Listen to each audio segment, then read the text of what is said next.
It's 4:30, so it's go time.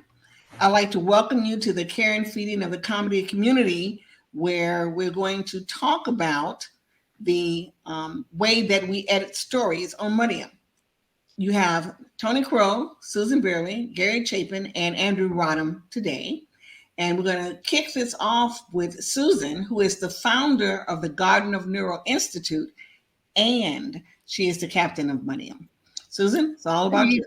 Thank you, Tony. Thank you. Thank you. Welcome to Medium Day. Welcome to our MuddyUm session. This is the first of two sessions. We're going to have one later today also at 8 p.m. With some additional editors not here today, and also some writers and one of our interns. So welcome. I've been on Medium since 2016. I founded this humor and comedy publication in 2019 when I was kind of tired of all the just the hate and the anger in the world and also on the internet. And so I tried to remember when I last belly laughed, and it was hard. I remembered growing up, my dad used to sneak Mad magazines into the house and all the laughter that brought. I thought, I want that again. I want to be surrounded by a fun-loving, funny people group, and that led me to humor and comedy writers. And so making fun of Medium in wordplay to start, the publication was born. It's just under 4 years. In that time, just under 4 years, I've handpicked a team of 15 volunteer editors, and we have over 1,000 funny writers, cartoonists, and other artists around the world. And we have a loyal readership. We are influencers throughout the platform as we teach an editorial culture. I knew I wanted to have a strong editorial culture, and I wanted to run the publication the way any formal publication would run. And so many of our editors who've been on the editorial staff go on to start and run their own successful publications.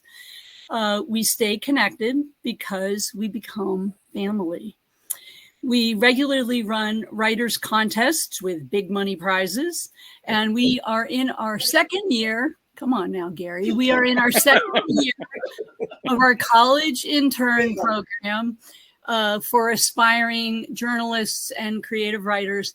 And we've collectively published our first in a series of humor anthologies called Wouldn't You Rather Be Laughing?, which we intend to franchise and invite for the second edition writers from MuddyUm to contribute. The idea being that it'll be like Chicken Soup for the Soul, where you submit, you get paid. And so that's the vision for Wouldn't You Rather Be Laughing? And we've published that book through the nonprofit organization I founded, the Garden of Neuro Institute, which you can Google. And that's through our publishing.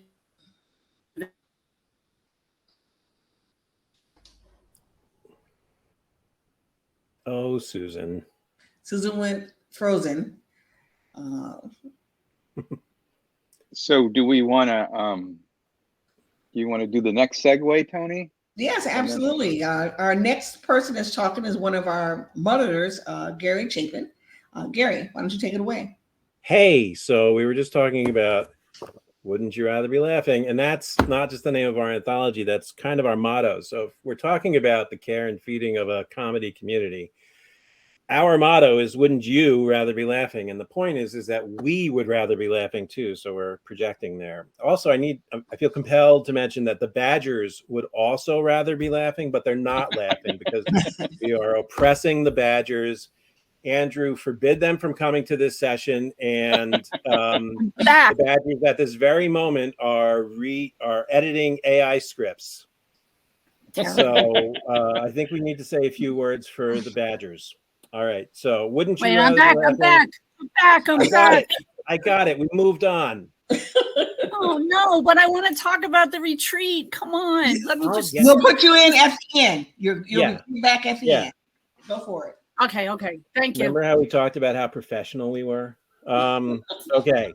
So the question is, wouldn't you rather be laughing? And so then what makes us laugh? There are 15 of us editors. And so we have a wide range of tastes, and from the obscure and absurd to the slice of life. And when we write, the editors, when we write, we're basically writing stuff that just amuses ourselves. Honestly, I sometimes think I don't even care about the readers. But sometimes I write a piece and it cracks me up so much, but I think, is this just me, or is this actually funny? And so I'll send it to an editor, Bud, and I'll say, is this just me? Is there something here? Is this stink? And you'll usually talk me off the ledge and you'll say, well, it is obscure and weird, but it's good. So phew, disaster narrowly averted. And that's the way I feel. That's what we want the writers to write. We want you to write stuff that amuses yourself and then send it to us. So my point, and I do have one, is that if you're writing a piece that is amusing to you, there's a decent chance it will be amusing to us. So that's who we want in our community. People who are writing stuff that amuses themselves. So I can hear you ask, though. You're asking, well, what about all those things that commonly show up in MuddyUm all the time, like funny anthropomorphic animals like the badgers, the chipmunks, the squirrels? We just had raccoons. Stephanie recently brought the raccoons into the mix. Who knows where that chaos is going to end? We reference Greek mythology all the time. We have dead grandmothers, and we have all this sex positive shenanigans. Keep private things private, people. No, I'm kidding. That was a joke. Yeah, Tony doesn't approve. So those are recurring themes here, though, not because there's some sort of policy. The captain didn't make an order and say, let's write about raccoons. Oh, the wombats. Yes, the wombats. Thank you, Susan. Because they'll get mad if I didn't mention them. And the captain does give orders. Susan does give orders, and we just ignore those generally. But those things show up. Those things that reoccur show up, like butts. Oh my God, we have so many butt stories. It's crazy how funny butts are. You think that would have been used up in the Roman Empire? But these are things that they're just interesting to the writers, and so that's how they come in. You guys set the agenda. You guys set the themes. We do see it as our job to provoke funny, and we do prompts, and we have contests, but these are invitations and not orders. And in fact, you're hearing it here for the first time. A new contest is going to be announced on Monday. That's right. I have a feeling the editors didn't even know that. I just decided it. I'm going to do it. You can't stop. Okay, so as far as what turns us off as a community, as editors, the main one is punching down. We are an anti-bullying organization, apparently, unless you're a badger. If that makes you feel oppressed, if that makes you feel like we're threatening your freedom of speech, then go elsewhere. There are a functionally infinite number of places to publish on the internet, and if you want to punch down, you can publish at one of those other places. There, I said it. The other thing that makes us wary is if you aren't interested in the editorial process. This MuddyUm was founded to be a teaching place, an editing place where people can improve as writers. And we feel, as editors, we feel like we offer good support for writers, and we offer good editorial conversations. I had one with Gail McLean just yesterday. It was amazing. I enjoy these so much, talking with writers and helping them get their stuff together. Gary, look at me. Okay. So, but it's fine if you don't want to go through that editorial process. You're not required to be here. You can leave. So, hey, Tony Crow is the one spot of purity on the corrupt skin of MuddyUm, and she makes us all better people just by being in the room. And she's also funny, and so I'm turning it over to her. All right. Hi, everyone. A reminder to drop your questions into the chat. We're not using the Q&A portion of it now. Just put your questions directly in the chat. and they'll be moderated, and we'll take them at the end of the session. The one thing I wanted to say, introducing myself, is that I am a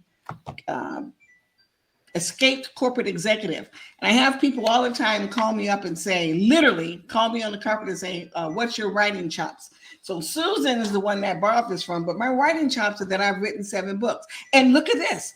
I just happen to have them right here in front of me where I can show you. This is the one about when I ran off with a pimp.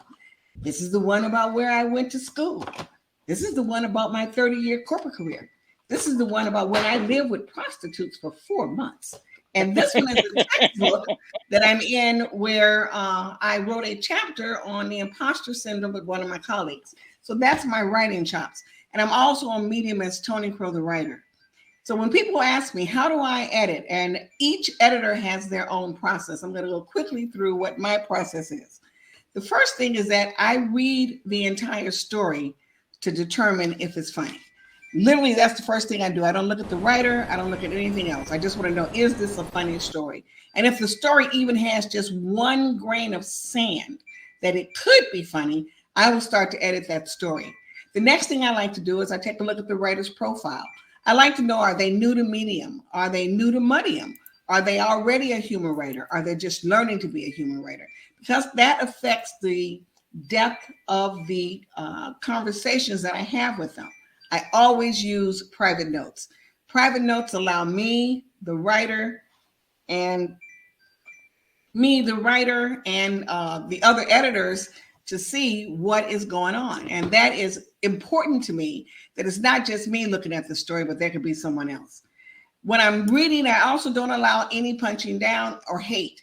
If I see punching down or hate, I actually will call it out in the private note and say, this is a great article, but it appears to me you might be punching down. Why don't we take a look and see what we can do to change it? The next thing I look at is the artificial intelligence recommendations. Now, understand the way that artificial intelligence works is that it makes suggestions. All I want them to do is to acknowledge the suggestions. They don't have to take them. They don't have to take any editing suggestions on MuddyUm. You're allowed to keep your story the way, but I just want to know if they are responding. The last thing I do is I then take a quick look at the structure. I will actually correct any small typos, like something that should be a possessive that needs just the punctuation. I will actually put that in. I'll also put the comma in. The question is that if it's a new writer, they may be having some problems and not be using any tools for checking their spelling, and I'll recommend that. But the thing I find the most is that the structure is not what you want it to be. Stories are really, really funny at the beginning. They're really, really funny at the end. And then the middle of that thing, not so much. So I'll actually say, why don't you punch this up? I'll come back in a few hours to see if they punched it up. If they haven't punched it up, then I'll start to make suggestions. My suggestion would be, this is a satire. Why don't you go a little bit more over the top? Or this is a listicle. Why don't you add some things that are funnier to the list? But I actually attempt to help their story be as funny as it possibly can. That is my goal, to make that story as funny. Punch up the funny. I'm also not insulted if you don't take my suggestions. Don't take them. But I'm not going to publish your story if it's not at least humorous. So that's simple as that. I check the tags that they put on the story. And a lot of people, and this is horrible to say, forget to use the tag of just plain humor. The best time I have with a writer is when we have a back and forth going as we're working on a story. It makes it so that we are actually exchanging information, and we're accomplishing what it is, which is, wouldn't you rather be laughing? Don't you want to laugh about what's going on rather than have any problems with that? The last thing I do, if I decide to publish it, is I notify the writer that I published it. I clap for the story after I publish it, and I comment on the story after I publish it. Because at a minimum, I want that writer to know that I appreciated the work that they actually did. And that's kind of just a quick overview of how it is that I run a story and how I work with a story. It is really, really hard to write humor sometimes, but it is wonderful when you get one of the writers that is just learning humor and you have the opportunity to shepherd them into being a humorist. Okay. The next person up will be Andrew Rodwin. Andrew, if you watch Star Trek, he's the #1 of MuddyUm. And what that means is that all the rest of us will talk about doing something, but Andrew will actually do it. He'll actually start it. He'll actually rally everyone to the cause. Andrew. Thank you, Tony. That's a nice introduction. I do a lot of things. Every now and then I do something right, and you got to just take a shot at it. So I'm Andrew.Rodwin on Medium, and I was asked today to talk about 2 things that MuddyUm does that are unique across Medium. Nobody else has these 2 things. Number 1, we have an editor-in-chief who's been photographed in public with a colander on her head. No other publication has that. The other thing that we have that's unique is that we have our own AI, and it's called Automated Inspector. And unlike the comment, it was not written by a white or Asian or Indian male. It's not that powerful. Let me put it this way. It has the brain power of a really intelligent gerbil. That's what it can do. So you've probably heard of generative AI. We call it degenerative AI. And what it does is it actually does run on every story. So when you submit a story to the queue, an email is automatically triggered to the editors. So on my Mac, I have a rule to detect that trigger, and I immediately kick off a Python script that I wrote with the help of some rodents. And what it's going to do is it runs about 15 to 20 checks on your article. The whole point of doing this is because the AI picks off the low-hanging fruit. Like, you didn't use title case, or you didn't put a caption under your image, or maybe you forgot to put in an image. We have a lot of editors, and like Tony just described, those editors want to really dig in and up-level the humor. You know, as Gary Chapin often says, get to the funny. So that's what the editors are focused on.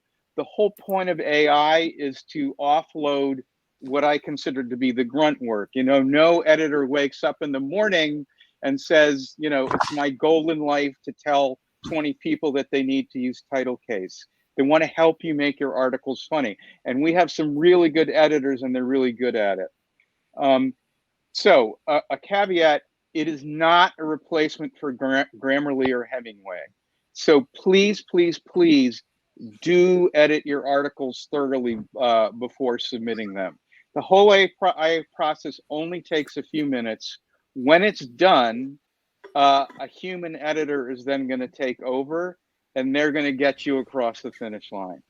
So that's really it. I've got AI running on about 4 publications, primarily MuddyUm. If anyone has any questions about the AI, definitely chime in and ask me. And I think we're going to improvise a little bit here. I think I'm going to turn it back to Susan to finish up her piece.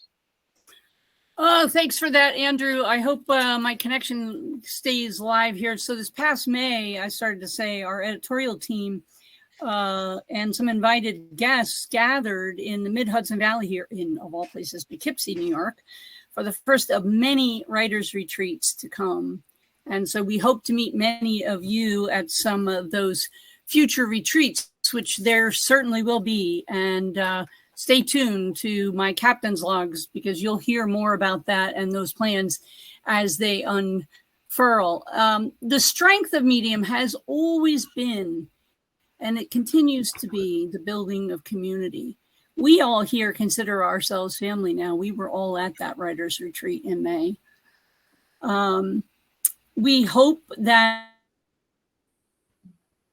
it goes again. Our goal is funny. Find the funny.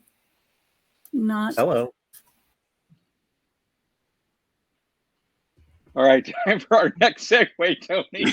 Next segue is we're doing Q&A until Susan gets back. And I'm going to dig through the chat to see what kind of questions we have. And Susan is actually the question moderator. Good choice. Yes. So Gary, you had a question. What was that? What are the questions that you had? What are the Mudders meetings like? Oh, that's a great question. That's a great question. Andrew, why don't you answer it first? Because you're usually trying to run the meetings and have an agenda. Yeah, I would describe them as barely controlled chaos.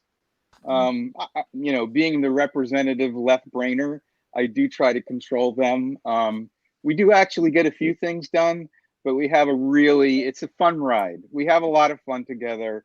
There's a ton of humor and a ton of joking, but we do actually mix in some business. And, we wrote an anthology, we organized contests. So there actually is work to be done, but we really like to have fun. And the theme of we've all had, corporate jobs or other kind of jobs. So we're here for the fun, not for boring meetings.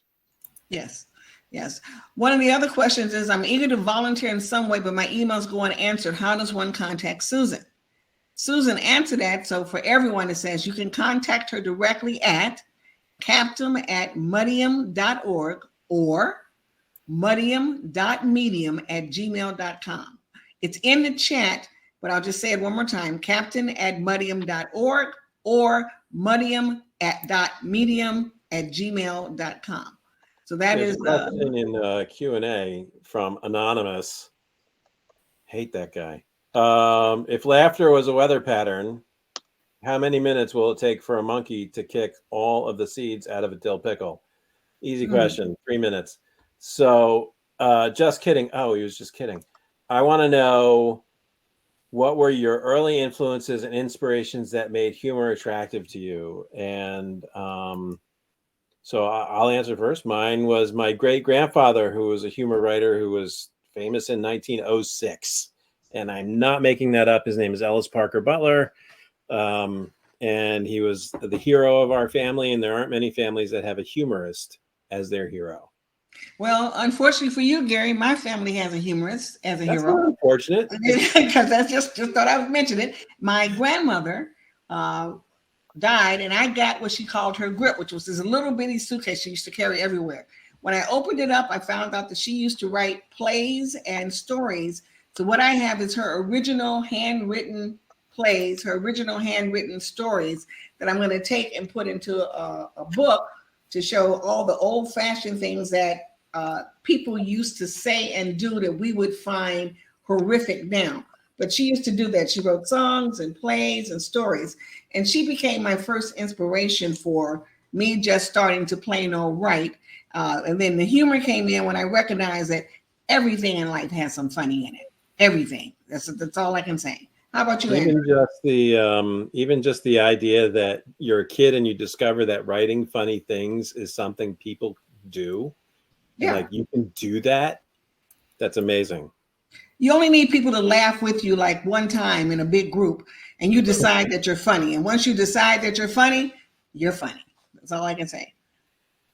Yeah. Andrew, what was your motivation? I just love writing humor. I totally love writing humor. And, I tried a few different magazines on Medium, and I started writing for MuddyUm. An editor kind of recruited me, and then Susan kind of dared me to be editor for a day. So I did that. And then I got pulled into the vortex, MuddyUm. In some ways, the MuddyUm editorial group is kind of like a black hole, where once the matter kind of goes over the event horizon, there's no going back. So it's been a blast, but I love writing and reading humor. Yep. And I love reading people's submissions. Gary, we have two questions on what is punching down and what do we consider hate writing. Can you answer that? Because you have a very strong opinion on punching down. Generally, punching down is when you're writing about people who are generally powerless and you're making their lives worse. It's being a bully, and it's something that it infuriates me. Hate is kind of the same thing, but I guess the words are used differently. But we use punching down because it contrasts with punching up, which is where you afflict the comfortable, comfort the afflicted. That's what our way of thinking is. Yeah. Yeah, that's good. Another question is, do we believe that AI is going to take the writers' jobs? No, I am not threatened by AI. I love that it tells them they don't have a kicker or they don't have a subtitle or they said that 850,000 times. I kind of appreciate the fact that the AI is doing that for us. How do you feel about it, Andrew? Well, I'm disappointed to hear you say that because I actually wrote the thing to put myself out of a job. But no, in all seriousness, you're right. It's definitely for just the low-hanging fruit. What AI cannot do, and I don't think actually any AI can do, at least not today, is help people to be funny. And that is what human beings do. So no, AI is definitely not going to make editors go away. No. Honestly, I don't think the job pays enough to be interesting to any AI. Come on, when you I think multiply my 0 times 10, I have a lot of money. I think they do better at Starbucks, honestly. They So do. Vera Marie had a question, said, is humor that subjective? So sometimes she laughs while she's writing her stories. Other times she doesn't laugh. Is humor subjective? Humor is totally subjective. We have 15 editors. One of the reasons we have so many editors is we don't always all universally find the same things funny. We will pass things off to each other and say, do you find this funny? Do you? And if 15 of us can't find the funny, then we're probably going to send it back to you with some instructions on how to do funnier writing. I'm friends with Scott Dickers, who's one of the original editors of The Onion. And I've been through his comedy writing schools, all his workshops, his comedy business school. And he has a good set of books. And until we get our book written about how to write funny, we send people to Scott's books, How to Write Funny, and they're on Amazon. And they're very solid. So we can't always find the funny in every piece, but we work at it and we try to help people who have something to work with make it funnier. But if none of us find it funny, it's coming back to you. Yeah. Yeah. It takes a lot for 15 people not to find something funny. It's probably not funny, we suspect. So no, we appreciate subtle, Marianne. We like chuckling. We like smiling. We like something that, but I do like to laugh. So, my motto is make me laugh. If you can make me laugh, because I read a lot of humor, it's better. But don't give up after one piece either.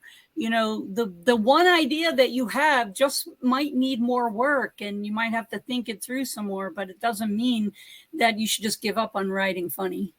There are all sorts of funny, like so many of my stories count on making you vaguely uncomfortable. And that's my idea of funny. Yeah. Hey, if I could add one thing, we do have a sister publication called Contemplate, which is not designed for humor stuff, which is well-written stuff.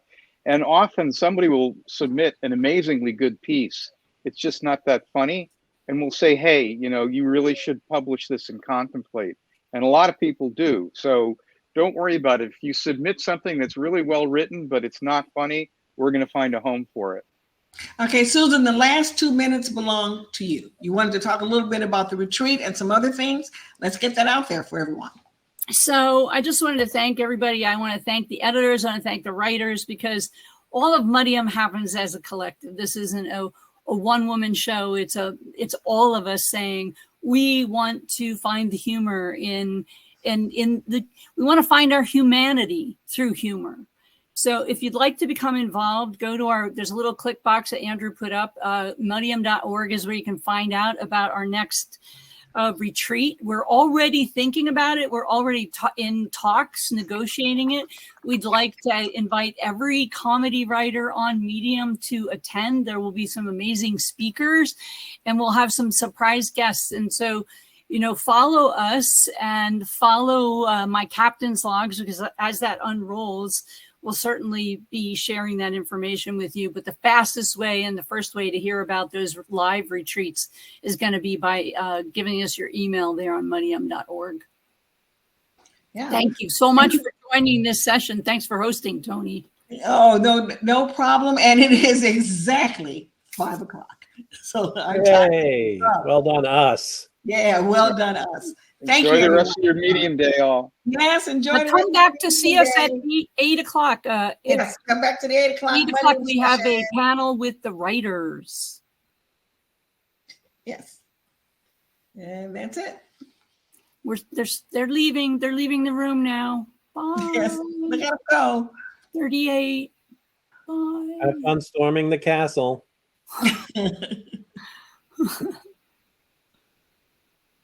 Bye, 30. Bye, everyone. Bye. They don't want to leave.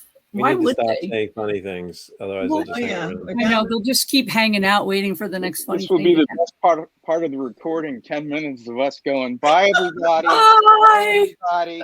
Thanks See you for later. coming. Oh, we had a nice turnout. I thought I it got was some leftovers here in the kitchen. You want to take a Tupperware with you? It's really We good. forgot to sell the food, Susan. Oh, the food at the We retreat. got to Yeah. sell the food next time. Like, this is like when you see the movies, and you wait for all the credits to roll at the end, and it's like there's something more coming. There's something more. I know it's going to be something really good. It's called it's called the Stinger, right? It's at the end. The people just hang out and wait for whatever it is. All right, Steph's not leaving. So Susan has promised avocado pancakes for the next retreat. That's your idea, Gary. Avocado pancakes. Hey, I have good ideas. I'm game. You're See, the what they cook. haven't told you is that I'm a kick-ass chef. And at the end of the May retreat, we don't know what the date of the next one is, but it's in the works, I promise. It's going to be great. You think the one in May was great? This is going to be amazing. The food is spectacular. I have to say, Andrew said, speaking for myself, it blew us all away. Yeah. Like literally, the food It was delicious. I remember, like Susan says, like the first evening is like light apps. So I walk in and there's this freaking spread. It was delicious. It's like the best meal I've had in like 2 years. And she's calling it light apps. Stephanie Wilson goes, "Hey, I'm coming early. I want to help you. Do you need any help?" But I said, "Yeah, come on, I'll help you." And so the first day she comes, and I'm like, "Stephanie, we got snow crab legs. We get snow crab legs, and we're not gonna make people. It's too messy to crack open snow crab legs and pick out all those tiny little pieces of snow crab. We're going to do it for them. We're going to crack open the legs. We're going to pull them out, and we're going to have a nice bowl with at the app table of snow crab." And so Stephanie's like, "Yeah, I'm in. Let's go." And we started working on snow crab, cracking and peeling out the snow crab. And Stephanie, about, 45 minutes into the job, looked at me and said, with this beautiful smile, "When we're done here, I am never going to do this ever again." But what about when Gary hustled us all out around the bonfire, pulled out an accordion and started singing random songs? And we all were like, wow, this is like on TV. This is great. It was That was good awesome. time. It made us sing random songs and talk, and the fire was cackling, and Andrew kept getting up and poking the fire to make it bigger and bigger and bigger. And I'm a firebug. I love some fire. Yeah, it was great. Fire was awesome. And the storytelling that Paul led, that was great. So Yeah. And there was poetry too. People were writing poetry and sharing poetry. Like Rebecca Barrett wrote a poem that just really, really touched me. And there were live editing sessions with interactive live editing sessions with people who were, sorry, Holly, but people that were not live with us but could join in on the internet, and they came in. And then of course, not to be missed was the Quaker comedy service on Sunday. Oh my goodness. oh my God. And who knew? Like, it was totally an improv event. There was no way that anyone knew what that was going to be like. And there was only one rule: when you stand up, have something funny to say. And everybody sat in silence and just stood up when they had something funny. And the room was raucous. It was a great. that I idea already was a picked the joke. movie for the next retreat, by the way. That idea was a joke. We had a It was a spreadsheet of joke. ideas, and I made a worksheet for like joke ideas.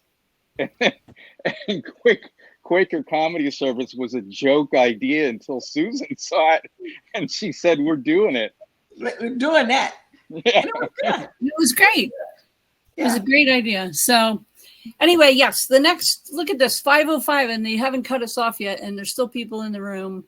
And hey, That's say 'cause we were talking about hi. food. Who's here? Who's in the room? I'm just Oh, curious. we should look at people, right? People. Kate, Gay, Tony, Rebecca. So I've already picked the movie Sarah for the still next here? movies Paris, and next hey, series. Sarah Paris, there, Sarah Giz, Paris. Gail, Catherine Hurd, hi, Tova Gail Rainstorm, here. author and fun person. We want you to write for us. Holly, Daniel Highland, I hope I said that name right. Karen Heckathorn. Nice that you have stayed here for the extended chat. Yeah. Is that what you're calling this? You calling We're not this? going anywhere. chat? We're gonna probably stay just on for having another too much fun. 36 hours. So, This is you a know, marathon. go grab a snack. And I have to go to the Go 8 o'clock session. I have to go to the 8 o'clock session with Carol because I told her I would be there. So I will be there. Yeah, me too. But yeah, this is the extended medium day marathon session in the green room. Hey, The let's MuddyUm frolic. invite some people up to the stage. Hold on. Oh, I you got could. Yeah, we got moderation. yeah, we got moderation. Let's How see do we who do we that? have here. They asked to be added. Let me see if they actually join us. I just approved them, and we'll see. Barbie the movie. Somebody's talking about Barbie the movie. Okay. I was not a Barbie girl. I just want to say, my sisters had Barbies, and I thought they were interesting because you could pop their heads off and put the heads back on. I was an early engineer, figuring out, so I would pull her Barbies apart and just, Mom, she pulled my Barbies apart again. Yeah. I can't believe it. Interestingly enough, that's what Oppenheimer did with his Barbies. Did he have Barbies? Oh, there. Hey, Oh, here yeah, I am. Holly. Can you hear There's me? Holly. Hear me? There's Holly. I turned the We camera can off. hear you, Holly. Yeah, Les did not want to be on camera, so I had something over the camera anyway. Well, and you talk about Barbie, Susan. One of my stories, today's Barbies are some bad bitches, got the most comments that I had to turn off ever in a story. It got a lot of really positive stories, but it also got a lot of comments from people that said that Barbies had traumatized them because they couldn't figure out how to comb the Barbie's hair. And I had never known that once a Barbie's hair gets out of place, it's impossible to put back. So Yeah. that was something interesting. And that story was because I was playing with my daughter and I started the traditional Barbie where we're going to cook in the kitchen. She told me, no, this Barbie goes to work. She's the boss. I'm like, oh, Barbie's the boss? Okay, I got it. Barbie's the boss. And then she told me this Barbie managed other people. She had a family. I'm like, honey, you're 5, but your Barbie's pretty doggone busy. She's too busy for me. So that's it. So I knew the Barbie movie would be a hit because today's little girls see the Barbies differently than the way we saw them. Yeah, your Barbie is heading for burnout. Yeah. I wasn't allowed to have a Barbie. My mother wouldn't let me have one. Why? Yeah, I had Johnny and Jane West. I don't really know why. I think it was You had who? Johnny and Jane West. Yeah, Johnny and Jane West. They were articulated plastic male and female cowboys. And they had horses that went with them, and they had the horses had the saddles and all the gear, but I didn't have that. I used a shoebox for a wagon, and I used twine for the I played with them my own way. Yeah. 6 people followed me in the last half hour. Ah, Yeah. Wow. I had some followers too. That's amazing. That's cool. And it's So let's see. We still have Kate Gay, Tova.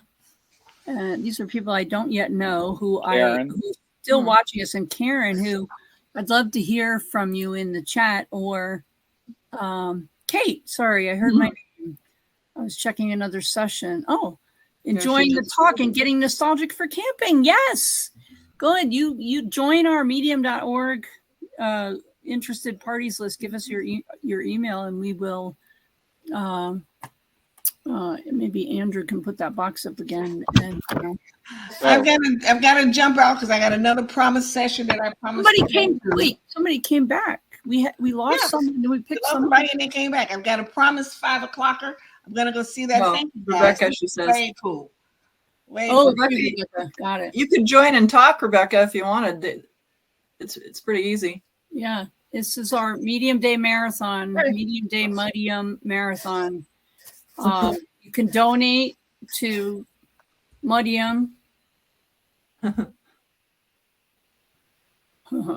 Join us. There you go. Yeah. You can join our crew. Lots of options to join us. We lost Kate. Well, we can only expect to be charming for so long. Yeah, I know. You will later, she said. All right, I think I'm What is the thing?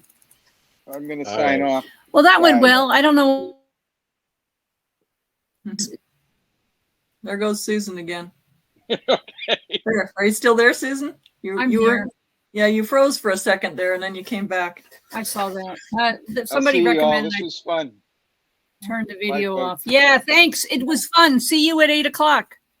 Yep, I'll be there on that one too, I expect. Bye. Bye.